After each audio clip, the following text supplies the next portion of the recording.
It's me Mohammad Irfan Anwar, your chemistry teacher.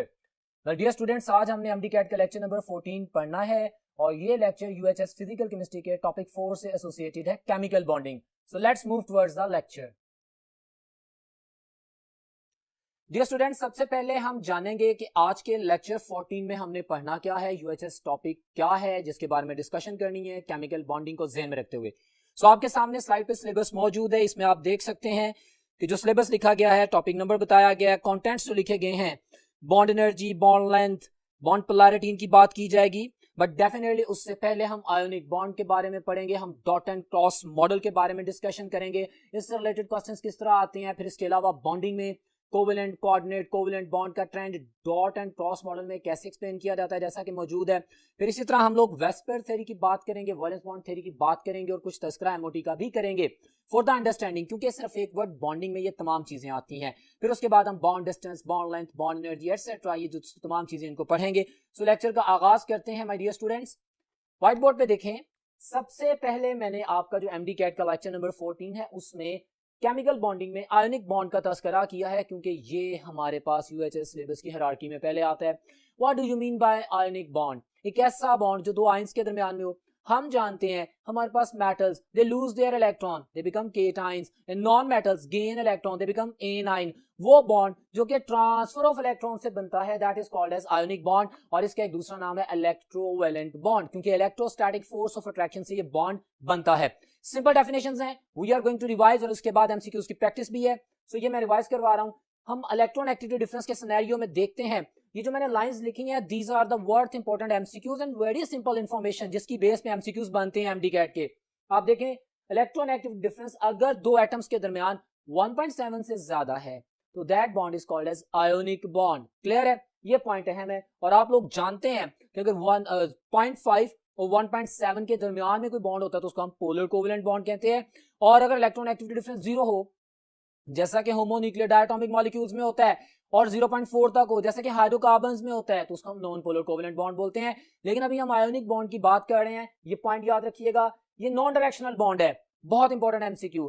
ये बहुत important MCQ MDCAT का बनता है. पता है क्यों? क्योंकि इससे रिलेटेड एक प्रॉपर्टी आइसोमेरिज्म की जस्टिफिकेशन दी जाती है कि ionic bond do not show isomerism because isomerism is a directional property and ionic bond is a non-directional bond. That's why ionic compounds do not show the property of isomerism. Clear हो गया? अभी मैं इनके compounds की भी बात करूंगा. मतलब मेन पॉइंट्स ये मैंने इसको बता दिया. Bond between the atoms of low ionisation energy. हम जानते हैं मेटल्स इजीली इलेक्ट्रॉन लूज करती हैं, उनकी आयनाइजेशन एनर्जी लो होती है. पीरियोडिक टेबल में लेफ्ट साइड पे पाई जाती हैं. जिसकी आयनाइजेशन एनर्जी लो हो वो जल्दी केटाइन बन जाएगा. एंड डेफिनेटली जब राइट साइड पे जाते हैं तो non metals has the tendency to gain the electron.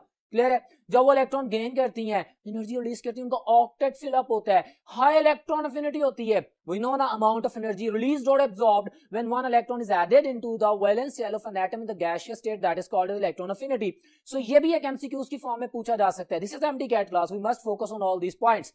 हमारे पास आयनिक बॉन्ड केटाइन एनाइन के दरमियान बनता है, इलेक्ट्रॉन ट्रांसफर से बनता है, उन दो यूनिट्स के दरमियान, उन दो एटम्स के दरमियान बनता है जिसमें एक की आयनाइजेशन एनर्जी लो होती है और दूसरे की इलेक्ट्रॉन अफिनिटी हाई होती है. ये भी पॉइंट याद रखना है. फिर ये तमाम उसका इलेक्ट्रोवैलेंट बॉन्ड का नाम भी लिख दिया. इसके अलावा एक और नाम है kernel bond, KERNEL, kernel bond. वो भी आयनिक बॉन्ड को कहते हैं, but that is not regarding with your MDCAT syllabus, that's why I am saying. अब मैं कुछ पॉइंट्स की बात करता हूं. Properties of the ionic compounds हम बड़ी डिटेल में पढ़ चुके हैं, पहले भी सॉलिड्स में भी, but once again I am revising all the data क्योंकि इससे रिलेटेड क्वेश्चंस आने हैं हमारे इस यूनिट में. सो हमारे पास ये जितने भी आयनिक कंपाउंड्स हैं उनमें स्ट्रॉन्ग बॉन्ड पाया जाता है. यू नो ना, ionic bond is a strong bond. So that's why हमारे पास ये सॉलिड स्टेट्स में पाए जाते हैं. जारी बात है, ये आयनिक मटेरियल है तो आयंस बनते हैं, आयोनाइज होते हैं. पोलर सॉल्वेंट्स में आयनिक कंपाउंड सॉल्युबल होते हैं, नॉन पोलर में सॉल्युबल नहीं होते. Very simple, you know that. फिर उसके बाद हम बात करते हैं, डेफिनेटली हमारे पास आयनिक बॉन्ड टूट के आयनाइज हो जाता है. पानी में डिसॉल्व करें, पोलर सॉल्वेंट में जल्दी आयनाइज हो जाता है, और जैसे ही आयंस बनते हैं इनकी रिएक्टिविटी हो जाती है. सो इनकी रिएक्टिविटी फास्ट होती है. Ionic compounds are more reactive than covalent compounds. Clear है? जितना ज्यादा इलेक्ट्रॉन एक्टिविटी डिफरेंस होगा उतनी जल्दी हाइड्रोलाइज होंगे, उतना ज्यादा रिएक्शन होगा. सो ये भी पॉइंट्स हैं. Of course they have high melting and boiling point. Very important MCQ for MDCAT I am sharing. आप जानते हैं strongest bond is ionic bond और कोवेलेंट बॉन्ड तो आयोनिक बॉन्ड से वीकर होता है. अब मैं इस इंफॉर्मेशन जो कि दोनों सही इंफॉर्मेशन है शेयर करने के बाद, आयनिक बॉन्ड स्ट्रॉन्गर है, कोवेलेंट बॉन्ड आयनिक बॉन्ड से वीकर है. एक बॉन्ड की बात की. अब मैं इससे वेरी इंपॉर्टेंट एमसीक्यू शेयर करने जा रहा हूं। मेरे पास जो आयोनिक कंपाउंड्स हैं उनका melting and boiling point high होता है, ठीक है, इंफॉर्मेशन एमडीकैट मैंने लिखा भी है। बट जो कोवेलेंट कंपाउंड है जिनमें कोवेलेंटली बॉन्डेड नेटवर्क पाया जाता है, like diamond, like silica, you better know, तो ये भी एमडीकैट का एमसीक्यू है कि कोवेलेंट कंपाउंड्स का melting and boiling point very high होता है, even higher than the ionic bonds, क्योंकि यहाँ पे बेशक स्ट्रॉन्ग बॉन्ड है लेकिन जब कोवेलेंटली बॉन्डेड नेटवर्क बनता है तो उसका मेल्टिंग एंड बॉइलिंग पॉइंट ज्यादा होता है, उसको तोड़ने के लिए ज्यादा एनर्जी चाहिए होती है। क्लियर है? सो ये पॉइंट्स ध्यान में रखिएगा, मैं सारे रिलेटेड डाटा आपसे शेयर कर रहा हूं। हमारे पास आयनिक कंपाउंड्स आयंस हैं, लेकिन जब ये सॉलिड फॉर्म में होते हैं, क्रिस्टलाइन फॉर्म में होते हैं, तो ऑफ कोर्स आयंस तो मूव नहीं कर रहे, they are localised, so they are non conductor, but they are conductors if in the molten form, यानी आयनाइज हो जाए, क्रिस्टलाइटिस खत्म हो जाए, या सॉल्यूशन फॉर्म में, जब ये आयंस की फॉर्म में होंगे तब ये कंडक्टिविटी करेंगे, अदरवाइज ये कंडक्टर नहीं करेंगे। ये मैं प्रॉपर्टीज इसलिए बोल रहा हूं, मैं कोरिलेट करके बोल रहा हूं कि ये तमाम इंफॉर्मेशंस को वो एमडीकैट के एमसीक्यूज में प्रैक्टिस करता है। मैं अभी आपसे एमसीक्यूज की प्रैक्टिस भी करवाऊंगा। सो ये डाटा आपके सामने शेयर किया गया। एक सिंपल मैंने मेथड शो किया कि कैसे एक आयनिक बॉन्ड बनता है। एक केटाइन है गैसियस फॉर्म में, एक एनाइन है गैसियस फॉर्म में, ये दोनों मिलकर सॉलिड क्रिस्टलाइटिस बनाते हैं। And another important point, the amount of energy released when a crystal lattice is formed from its gaseous sign, that is called as lattice energy, enthalpy change, जो कि हमारा नेक्स्ट टॉपिक होगा उसमें भी इसकी बात की जाएगी। सो वो मैंने आपके सामने लिख दी है। सोडियम क्लोराइड की लैटिस एनर्जी -787 किलोजूल्स पर मोल है, ये आप याद रखेंगे। अब मैं कुछ एमसीक्यूज की प्रैक्टिस करवाऊंगा आप लोगों को जो कि आयनिक बॉन्ड के हवाले से हैं और इंपॉर्टेंट है। फिर उसके बाद हम डॉट एंड क्रॉस मॉडल पे जाएंगे, because in MDCAT we have to work on the important MCQs. आप स्लाइड देखें, आपके सामने है जी। तो डियर स्टूडेंट, स्लाइड्स में आपके सामने क्वेश्चन है। क्वेश्चन की स्टेटमेंट है, which of the following group of the elements form ionic bond with each other. अभी मैंने बोला पीरियोडिक टेबल में ट्रेंड कि लेफ्ट साइड पे मेटल्स हैं, राइट साइड पे नॉन मेटल्स हैं। मैक्सिमम इलेक्ट्रोनेगेटिविटी डिफरेंस होगा 1.7 से ज्यादा होगा तो आयनिक बॉन्ड बनेगा। इस कॉन्सेप्ट को ध्यान में रखें। उसने बड़ा खूबसूरत सवाल किया है, ये वेरी वेरी इंपॉर्टेंट एमसीक्यू, ये एमडीकैट के पास्ट पेपर में आया हुआ है जिसलिए आपको प्रेजेंट किया गया। वो क्वेश्चन कर रहा है, डिफरेंट ग्रुप्स बता रहा है और कहता है बताओ भाई कौन साइन में आयनिक बॉन्ड बनाएगा, मैक्सिमम पॉसिबिलिटी। सो अगर हम जनरल ट्रेंड को देखें जो मैंने डिस्कस किया, अल्फा ऑप्शन में कहता है 1A 2A, ये कौन सी है? 1A alkali metals, 2A alkaline earth metals, and 6 and 7A chalcogens and halogens। Group 1A 7A 2A 6A electron activity difference काफी ज्यादा है। सो यही ऑप्शन मेरा आंसर है। अगर मैं बाकियों को देखता हूं तो उनमें इलेक्ट्रॉन एक्टिविटी डिफरेंस बहुत कम है, ये एक्सट्रीम्स पे पाई जाती हैं। So my dear students, alpha option is my answer which is very much clear in front of you. So एक और क्वेश्चन आपके सामने मौजूद है, आयनिक बॉन्डिंग के हवाले से है। एन आयनिक कंपाउंड A+ और B- is most likely to be formed when. उसने दो आयंस बता दी, केटाइन और एनाइन, उनके दरमियान bond ionic bond of course जिसको इलेक्ट्रोवैलेंट बॉन्ड कहते हैं। कहता है the ionisation energy of A is high and electron affinity of B is low. ये मैंने अभी पॉइंट बोला था, पोस्टुलेट बोला था जो कि आपके सामने था, अब उसको ध्यान में रखिए और आंसर कीजिए। मैंने स्टेटमेंट A पढ़ी नहीं, ये तो बिल्कुल गलत कह रहा है। बीटा ऑप्शन में कहते हैं the ionisation energy of A जो कि केटाइन है is low, yes, and electron affinity of B is high. हाँ ना, यही तो कहा था कि हमारे पास एक एलिमेंट जो केटाइन बना रहा है उसकी आयनाइजेशन एनर्जी लो और वो एलिमेंट जो एनाइन बना रहा है उसकी इलेक्ट्रॉन अफिनिटी हाई हो, इन दोनों के दरमियान आयनिक बॉन्ड बनता है। और ये भी एमडीकैट का क्वेश्चन आप लोगों के लिए मैंने शेयर किया। So my dear students, beta is my correct option जो कि आपके सामने प्लेस की गई है। एक और एमसीक्यू, क्योंकि this is MDCAT, this is the specification of this lecture कि हमने डिफरेंट चीजें पढ़नी है। क्वेश्चन आपके सामने है, all of the following are examples of ionic bond, very simple, except अब आपने देखना है मेटल और नॉन मेटल कौन सी हैं, इलेक्ट्रॉन एक्टिविटी डिफरेंस का सिनेरियो क्या है, पीरियोडिक टेबल में दो ग्रुप्स के दरमियान जो एलिमेंट्स पाए जा रहे हैं, दो ग्रुप्स के जो एलिमेंट्स हैं उनका गैप कितना इलेक्ट्रॉन एक्टिविटी का। सो अगर हम देखते हैं तो अल्फा ऑप्शन KBr, उसने कहा कि जो आयनिक बॉन्ड नहीं बनाते, अल्फा बनाता है, कैल्शियम क्लोराइड भी आयनिक बॉन्ड बनाता है, मेटल और नॉन मेटल का कॉम्बिनेशन है। सोडियम ऑक्साइड में भी हमारे पास अभी पढ़ के आए हैं 1A और 6A electron activity difference maximum है। सो डेल्टा ऑप्शन, ये एक और बड़ा पॉपुलर एमसीक्यू है। एल्युमिनियम क्लोराइड दिखने में मेटल है, क्लोरीन नॉन मेटल है, बट इनका जो बॉन्ड है एल्युमिनियम क्लोराइड का, that is not ionic, that is partially ionic. इसमें कोवेलेंट कैरेक्टर ज्यादा होता है, गॉट इट, जिसमें लीविस एसिड की केमिस्ट्री भी आती है। बहुत खूबसूरत सवाल जो कि आप लोगों के सामने प्रेजेंट किया गया। और एक और बहुत इंपॉर्टेंट क्वेश्चन जिसमें हम अमूमन आयनिक बॉन्ड में जो 1.7 का स्टैंडर्ड है उसको चेक करते हैं। बहुत इंटरेस्टिंग क्वेश्चन है, very important, watch this. Question आपके सामने है, इन HF bond electron activity difference is 1.9, हाँ 2.1 और 4.0, 1.9, got it. What is the type of the bond in HF? Exceptional case है, बहुत प्यारा एमसीक्यू है माय डियर स्टूडेंट्स। नॉर्मली जेन में आता है कि 1.7 से ज्यादा 1.9 है तो it will be an ionic bond. Sorry, the bond in AHF is highly polar covalent bond. why the bond with the electron active difference 1.9 in AHF is still polar covalent bond? Why?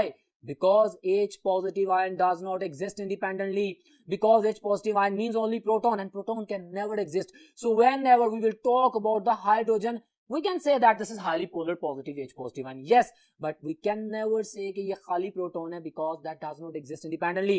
लाजमी sharing होगी। सो ये बहुत खूबसूरत कुछ questions आप लोगों के सामने रखेंगे और जो आपको अंडरस्टैंड करने में मदद करेंगे कि आयनिक बॉन्ड कैसे बनता है, किसके दरमियान बनता है। अब हम डॉट एंड क्रॉस मॉडल की तरफ जाते हैं, एमडीकेआर लेक्चर का next topic. So see on the whiteboard. एक और आसान तरीन कॉन्सेप्ट जो कि आप लोगों के सामने प्रेजेंट किया गया, डॉट एंड क्रॉस मॉडल बताना जरूरी है, रिवाइज करना जरूरी है क्योंकि एमडीकेआर के सिलेबस में है।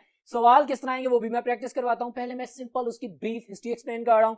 डॉट एंड क्रॉस मॉडल, हमारे पास कोई भी बॉन्ड बनता है, एक एलिमेंट बी एलिमेंट, दो एलिमेंट है डिफरेंट ए और बी के दरमियान, एक इलेक्ट्रॉन्स को डॉट से शो करेंगे, दूसरे को क्रॉस से शो करेंगे। यही इसकी फिलॉसफी है। हमारे पास डॉट एंड क्रॉस मॉडल में जो एक बॉन्ड है वो एक डॉट और एक क्रॉस से शो होगा, एक डॉट और एक क्रॉस से शो होगा। अगर आप लोगों के पास कोवेलेंट बॉन्ड बन रहा है तो वॉच दिस, ये दो हाइड्रोजन के एटम है, सिंपलेस्ट एग्जांपल दिया, hydrogen is the father of elements, very common.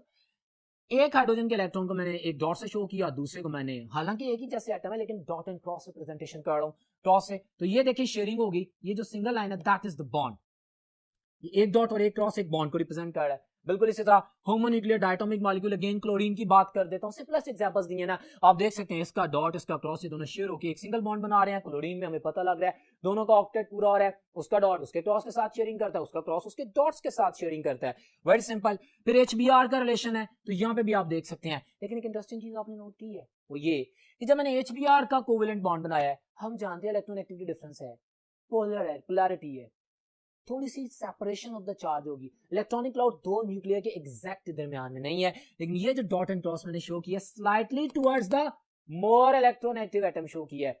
तो MDCAT माय डियर स्टूडेंट्स इसमें वो डिफरेंट स्ट्रक्चर्स दे देगा और आपसे पूछेगा कि बताएं कौन सा स्ट्रक्चर सही है। आपको दिखने में डॉट और क्रॉस सारे बिल्कुल सही भी नजर आएंगे, गलत होंगे तो आप आसानी से चूज कर लेंगे, लेकिन अगर सिमिलर नजर आए तो फिर आप देखेंगे कि कौन सा ज्यादा इलेक्ट्रोनेगेटिव है, जिसकी तरफ डॉट एंड क्रॉस जो शेयर्ड पेयर ऑफ इलेक्ट्रॉन है उस तरफ होगा, लाइक दिस। तो ये आपके सामने रिप्रेजेंट किया गया। फिर आप कोऑर्डिनेट कोवेलेंट बॉन्ड की केमिस्ट्री में भी डॉट एंड क्रॉस मॉडल को ज़हन में रखना चाहिए। What is coordinate covalent bond, जिसे हम डेटिव बॉन्ड भी कहते हैं, जिसे हम सेमी पोलर बॉन्ड्स भी कहते हैं। ये दोनों नाम ए लेवल्स एंड FSC में डिस्कस किए गए हैं, so that's why I am taking in MDCAT में ये पूछे जाते हैं। कोऑर्डिनेट कोवेलेंट बॉन्ड बेसिकली है तो कोवेलेंट बॉन्ड, एक इलेक्ट्रॉन पेयर ही बनता है ना, जैसे कोवेलेंट बॉन्ड को इलेक्ट्रॉन पेयर बॉन्ड कहते हैं, इसमें भी इलेक्ट्रॉन पेयर है, but in this case the electron pair is donated from one donor। वो जो एक बॉन्ड जिसमें दो इलेक्ट्रॉन्स होते हैं वो दोनों इलेक्ट्रॉन किसी एक पार्टनर की तरफ से आए होते हैं, that is called as the coordinate covalent bond. और इसको सेमी पोलर पता क्यों बोलते हैं? ऑफ कोर्स जब एक इलेक्ट्रॉन डोनर अपना इलेक्ट्रॉन दे देगा, इलेक्ट्रॉन पेयर दे देगा, तो उसके ऊपर पॉजिटिव चार्ज आ जाएगा और रिसीवर के ऊपर स्लाइड नेगेटिव चार्ज आ जाएगा। आयंस नहीं बनेंगे लेकिन पोलैरिटी आ जाएगी। एग्जांपल आपके सामने है, वॉच दिस। मैंने अमोनिया का पहले डॉट एंड क्रॉस कंप्लीट लिखा, एग्जैक्टली यहाँ पे ज्योमेट्री की एक्सप्लेनेशन नहीं होती, डॉट एंड क्रॉस मॉडल में ज्योमेट्री की एक्सप्लेनेशन नहीं होती, सिंपल रिप्रेजेंटेशन है। ये BF3 है, अब ये लीविस एसिड है, it has the tendency to accept the lone pair.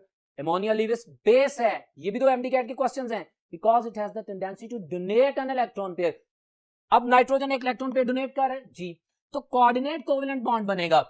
अब ये लीविस स्ट्रक्चर नहीं है कि जिसमें मैं एरो हेड लगा दूं, ये डॉट एंड क्रॉस मॉडल है। अब देखिए मैंने बॉन्ड तो शो किया है लेकिन यहां से डोनेशन टुवर्ड्स बोरोन गई है, इस पे पॉजिटिव इस पे नेगेटिव चार्ज आ गया है। ठीक है मैं इसको रिप्रेजेंट कर देता हूं आपको समझाने के लिए। बुक्स में मेंशन भी किया होता है कि भाई this is coordinate covalent bond जो कि एरो हेड से रिप्रेजेंट होता है, लेकिन इनफैक्ट आप जानते हैं कि डॉट एंड क्रॉस मॉडल में सिर्फ डॉट एंड क्रॉस की बात करनी है, ये आपको समझाने के लिए मैं शो ऑफ कर रहा हूं, लेकिन ये आएगा नहीं। तो ये मेरे पास जो लोन पेयर है इसमें dot and cross dot and cross dot and cross, और यहाँ पे दोनों के दोनों डॉट्स हैं, which represents that this bond is being formed by the donation of an electron pair from the nitrogen.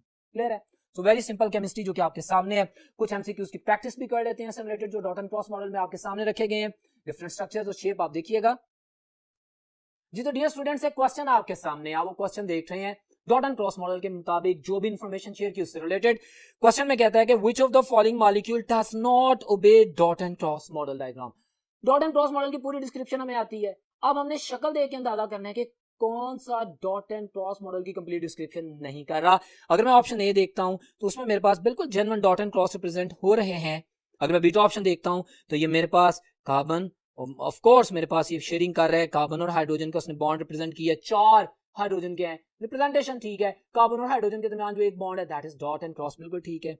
वह स्टूडेंट्स अगर मैं चार्ली ऑप्शन देखता हूं तो क्या पॉइंट है जो गलत है? बहुत खूबसूरत सवाल है। Charlie is my answer. Charlie में आप शेप देख रहे हैं कि जो मेरे पास ऑक्सीजन के नीचे वाला हाइड्रोजन है उसमें ऑक्सीजन और हाइड्रोजन का जो बॉन्ड बनाया गया है उसमें दोनों क्रॉस हैं, एक डॉट एंड क्रॉस नहीं है। ये है इस क्वेश्चन की प्रैक्टिस जो कि एमडीकैट में पूछा जाता है कि डॉट एंड क्रॉस जैसे सिंपल कॉन्सेप्ट को किस तरह कॉम्प्लिकेट कर सकता है। इस एमसीक्यू से मैंने एलैबोरेट किया जो कि आपके सामने है।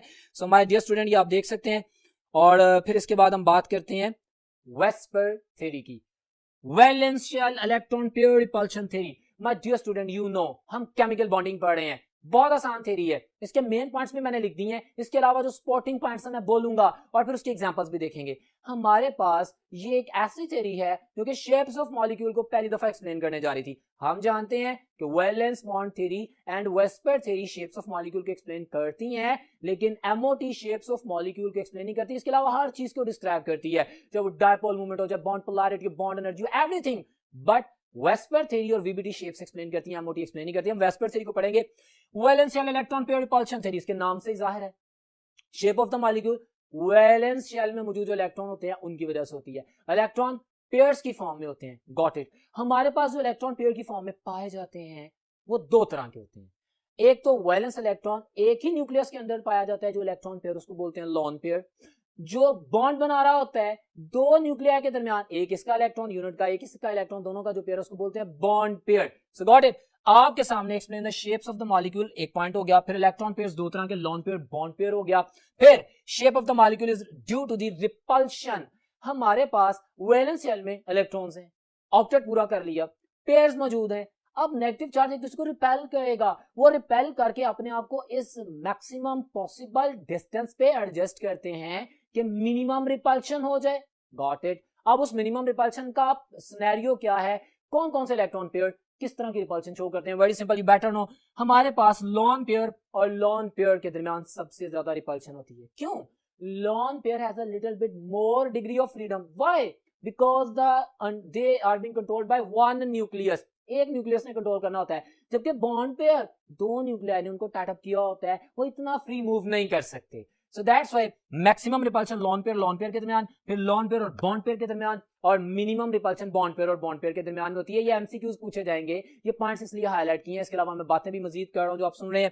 फिर एक और पॉइंट है, खूबसूरत पॉइंट ये है कि वेस्पर थ्योरी में आपके सामने मैं एग्जांपल की प्रैक्टिस भी करवाऊंगा अभी नेक्स्ट बोर्ड पे।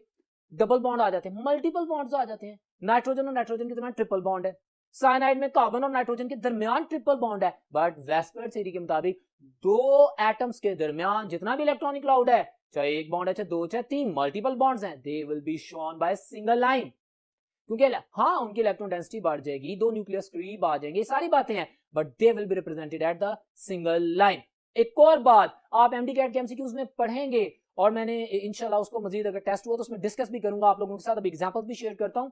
मैं डियर स्टूडेंट्स, वो वेस्पर थ्योरी के मुताबिक जब इलेक्ट्रॉन पेयर की बात करेगा ना दो एटम्स के दरमियान, तो भले दो बॉन्ड बन रहे हो, भले तीन बॉन्ड बन रहे हो, वो कॉमनली जो वर्ड यूज करता है according to the VSEPR theory, वो कहता है एक इलेक्ट्रॉन पेयर।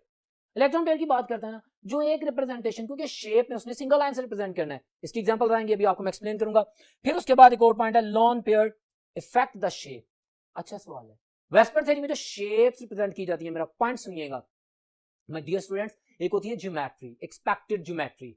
जो ज्योमेट्री होती है ना उसमें lone pairs plus bond pair दोनों की इन्वॉल्वमेंट को कंसीडर किया जाता है। एक होती है शेप, शेप में सिर्फ बॉन्डेड एटम्स को देखा जाता है। मैं एग्जांपल से जस्टिफाई करूंगा, आपके पास जब वेस्पर थ्योरी शेप एक्सप्लेन कर रही होती है तो उसमें आप सिर्फ बॉन्ड पेयर्स को कंसीडर करते हैं, लेकिन ये याद रखें कि लोन पेयर जो वैलेंस शेल में मौजूद है, भले वो शेप में रिप्रेजेंट नहीं किया जा रहा, but that is going to affect the bond angles and the shape of the molecule. तो ये कुछ मेन पोस्टुलेट्स पढ़ लिए। अब वेस्पर थ्योरी की कुछ एग्जांपल्स की तरफ जाते हैं नेक्स्ट बोर्ड पे। जी तो डियर स्टूडेंट्स, वेस्पर थ्योरी के जो पोस्टुलेट्स हमने देखे हैं, जिनको डिस्कस किया, अब उनके मुताबिक हमारे पास जो बुक में टेबल बना हुआ है उसकी बात करते हैं। हम लोग जानते हैं, सबसे पहली लाइन आप व्हाइट बोर्ड पे देखें मैंने क्या लिखी है। मैंने स्टेटमेंट लिखी है there must be at least 2 bond pairs. Shape of the molecule VSEPR theory में एक्सप्लेन ही तब होगी जब कम से कम 2 बॉन्ड पेयर्स होंगे। एक बॉन्ड पेयर के साथ कोई शेप रिप्रेजेंटेशन नहीं होती। तो ये पॉइंट एमडीकैट के एमसीक्यूज में पूछा गया है, जिसकी मैं एग्जांपल भी दूंगा आपको, ठीक है, जैसे कि स्लाइड शो करता हूं। तो ये पॉइंट आपने ध्यान में रखना है। अब बाकी केसेस हम देखते हैं। मैंने AB2 टाइप लिखा। AB2 टाइप मीन इसमें सारे के सारे दोनों के दोनों 2 बॉन्ड पेयर्स ही हैं। AB2 type. अब ये मैंने कहा कि 2 के 2 बॉन्ड पेयर्स हैं। ऑफ कोर्स देखिए मिसाल दी है BeCl2 एंड HgCl2। अच्छा माय डियर स्टूडेंट्स, आपकी बुक में जो टेबल बना हुआ है उसमें जो एग्जांपल्स दी गई हैं वो आपने लाजमी याद करनी है, जो मैंने लिख भी दी है यहाँ पे और मजीद समझा भी दूंगा, ठीक है, क्योंकि वो सिंपल एमडीकैट क्वेश्चन में वो आपसे पूछ सकते हैं मोलेकुलर फार्मूला लिखे बताओ इसकी शेप क्या है, इसके अंदर क्या जो कॉम्बिनेशन है, कितने लॉन पेयर्स, कितने बॉन्ड पेयर, इसका आपको पता होना चाहिए। बहरहाल एग्जांपल आपके सामने है। BeCl2 लीनियर, बेरिलियम के वैलेंस में 2 इलेक्ट्रॉन होते हैं और 2 क्लोरीन के साथ वो कॉम्बिनेशन करता है, 2 ही बॉन्ड पेयर होते हैं। सो BeCl2 लीनियर स्ट्रक्चर है। बिल्कुल इस तरह HgCl2 भी एक लीनियर स्ट्रक्चर है। जब लीनियर स्ट्रक्चर होगा तो बॉन्ड एंगल 180 डिग्री होगा। यहाँ पे एक बात याद रखें, मैंने किसी हिब्रिडाइजेशन की अभी बात नहीं की, क्योंकि वेस्पर थ्योरी में अभी हिब्रिडाइजेशन का सिनेरियो नहीं है, वो VBT में आएगा। दूसरा, मैंने ज्योमेट्री एंड शेप के ऊपर एम्फसाइज नहीं, मैं सिर्फ शेप की बात कर रहा हूं। Got it? सो ये आपने ज़हन में रखना है। अब आगे चलते हैं AB3। अब AB3 में 2 तरह के केस आ सकते हैं। Very simple scenario in front of you. मेरे पास 3 बॉन्ड पेयर्स, 3 के 3 यानी AB3 में all 3 of the bond pairs, या इसको मैं 2 bond pairs and 1 lone pair कहूं तो मैं इसको फिर AB2E कैटेगरी कह सकता हूं, E को लोन पेयर कह दें, या इस स्टेटमेंट को एज इट इज लिख दूं जो आपके काम आ सकती है। आपको पता लग जाएगा भाई अगर 3 इलेक्ट्रॉन पेयर्स हैं तो उसमें 2 पॉसिबिलिटीज होंगी वेस्पर में, या तो 3 के 3 बॉन्ड पेयर्स होंगे या कम से कम 2 बॉन्ड पेयर होंगे और 1 लोन पेयर होगा। वो डाटा आपके सामने मैंने लिख दिया है। ये पॉइंट्स एमसीक्यूज में पूछे जाते हैं। हमारे पास अगर 3 बॉन्ड पेयर्स हैं तो ट्राइगोनल प्लेनर ज्योमेट्री है, एक प्रॉपर ट्राइगोन बन रही है और 120 डिग्री बॉन्ड एंगल होगा। AlCl3 BF3 BH3 ये एग्जांपल्स।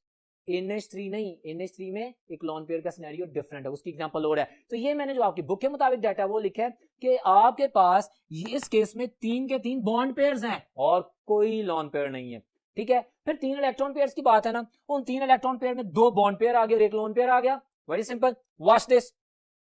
बेंटेंगुलर होगा। क्यों बेंटेंगुलर क्यों होगा? क्योंकि सर लॉन पेयर है। लॉन पेयर को हमने वेस्पर के मुताबिक शेप में डिस्कस नहीं करना, शेप में बॉन्डेड एटम ही आएगा।